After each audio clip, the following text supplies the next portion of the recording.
26 मई 2014 को भारतीय वज़ीर-ए-आज़म नरेंद्र मोदी ने अपने ओहदे का हल्फ क्या उठाया। यूं लगा कि भारत में बसने वाली मजहबी अक़लियतों का जीना महाल हो गया। भारत की अक़लियतें शिद्दत पसंदों के मुसलसल निशाने पर आ गई हैं। क्या मुसलमान, क्या ईसाई, क्या सिख, क्या दलित, सब पर जिंदगी के दरवाजे बंद किए जा रहे हैं। मसाजिद की शहादत, मुस्लिम आबादी को निशाना बनाना, किसी भी मुसलमान पर गाय का गोश्त रखने का इल्ज़ाम लगाकर तशद्दुद करना एक खेल बन चुका है। इंतहा पसंद हिंदू नमाज जुम्मा के इज्तिमात महदूद करने की मुहिम चला रहे हैं और इस काम में उन्हें हुकूमती सरपरस्ती भी मिल रही है। मसीही बरादरी पर बढ़ते हमले और ऐन क्रिसमस से पहले गिरजा घरों को निशाना बनाना तो अब कोई गैर मामूली बात ही नहीं है, जबकि भारत में बसने वाली निचली जात की हिंदू बरादरी को हर तरह के जुल्म सितम का निशाना बनाने में किसी किस्म की कोई आर महसूस नहीं की जाती। मोदी सरकार ने शिद्दत पसंदों को हर किस्म की आज़ादी दे रखी है। अफसोस की बात यह है कि कोरोना जैसी वबा में भी मोदी सरकार की इंतहा पसंदी थमी नहीं और रिपोर्ट्स के मुताबिक मुसलमान मरीजों और दूसरी अक़लियतों को सरकारी अस्पतालों में इलाज की सहूलियात देने से इनकार किया जा रहा था।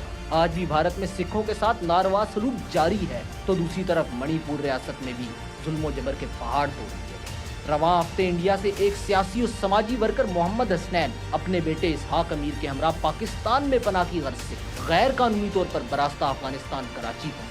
उनका इल्जाम है कि इंडिया में उन्हें मजहबी तासुब और जबर का सामना है और वो वापस जाने के बजाय पाकिस्तान में मरना या जेल में रहना पसंद करेंगे। ये दोनों इंडियन शहरी कराची के इलाके अंचोली में कायम ईदी होम में मुकीम है। उन पर ईदी होम से बाहर निकलने पर पाबंदी है और 2 पुलिस एहलकार उनकी निगरानी पर मामूल है।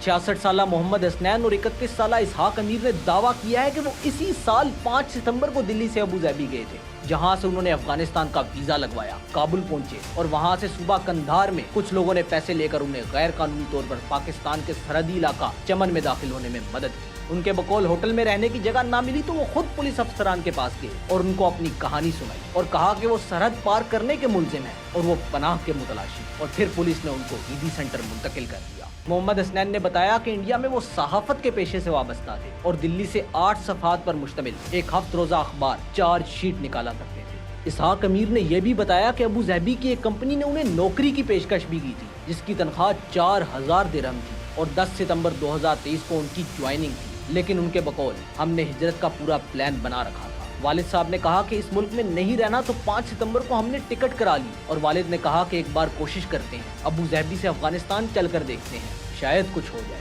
मोहम्मद हसनैन खुद को एक सोशल और पॉलिटिकल वर्कर कहते हैं और पार्लिमानी, असम्बली और बल्दियाती सतह के इंतखाबात लड़ चुके हैं, अलबत्ता उन्हें नाकामी का सामना करना पड़ा है। इत्तलाआत हैं कि इस दौरान उन पर चंद केसेस भी बने जिनमें उन पर मुबैना तौर पर इश्तिआल अंगेजी के पोस्टर चिपकाने का इल्जाम था। मोहम्मद हसनैन और इसहाक अमीर के मुताबिक वो पिछले 15-20 साल से दिल्ली के इलाके जाफराबाद के किराए के मकानों में रहते रहे हैं और उनकी आखिरी रिहाइशगाह गौतमपुरी में थी। दिल्ली में मोहम्मद हसनैन के पार्लिमानी हल्के में 2020 में फिरका वाराना वसादात हुए, जिसमें 50 से ज्यादा लोग मारे गए थे, जिनमें अक्सरियत मुसलमानों की थी। मोहम्मद हसनैन ने बताया कि देखें, ये कोई अचानक या बेसाख्ता लिया गया फैसला नहीं कि एकदम से कोई बात हो और हमने कहा कि अब चलो यहाँ से। उन्होंने बाबरी मस्जिद से मुताल्लिक अदालती फैसले का हवाला दिया। साथ ही इंडिया में अगले साल होने वाले इंतखाबात में नरेंद्र मोदी और उनकी पार्टी बीजेपी की जीत का इंदिया देते हुए तशवीश का इजहार भी किया। मोहम्मद हसनैन ने बताया कि कोई त्योहार का दिन हो और त्योहार के दिन हमारे हिंदू भाई तिलकधारी लगा कर आते हैं तो बड़ी आसानी से पहचान हो जाती है कि ये हिंदू है और मुसलमान है। एक बार जरा सी बात बढ़ी तो लोगों ने इशू बना दिया, गाली गलोच और हाथापाई शुरू हो गई। बेटे के साथ भी 2-3 बार ऐसा हुआ तो उन हालात से दिल बर्दाश्ता होकर हमें लगा कि हमें मुल्क छोड़ देना चाहिए।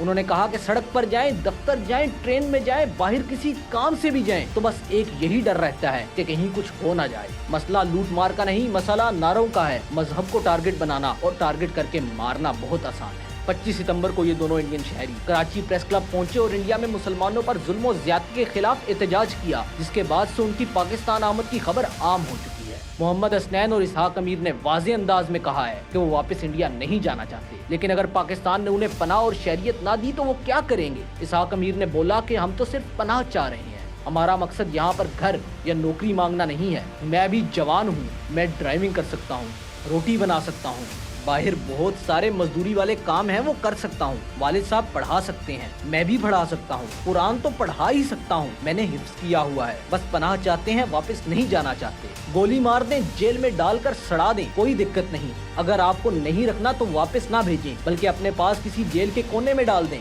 किसी पिंजरे में बंद कर दें, वो भी मंजूर है। मोहम्मद हसनैन का मौक़िफ़ था कि मैं इस मुल्क में जीने के लिए नहीं आया हूँ, मैं इस मुल्क में सुकून के साथ मरने के लिए आया हूँ। कोई जीने की तमन्ना अब बाकी नहीं है। उन्होंने सीमा हैदर केस की मिसाल देते हुए कहा कि अगर सीमा को वहाँ की हुकूमत कबूल कर सकती है तो हुकूमत पाकिस्तान को मुझे कबूल करने से दुनिया की कौन सी ताकत रोकती है।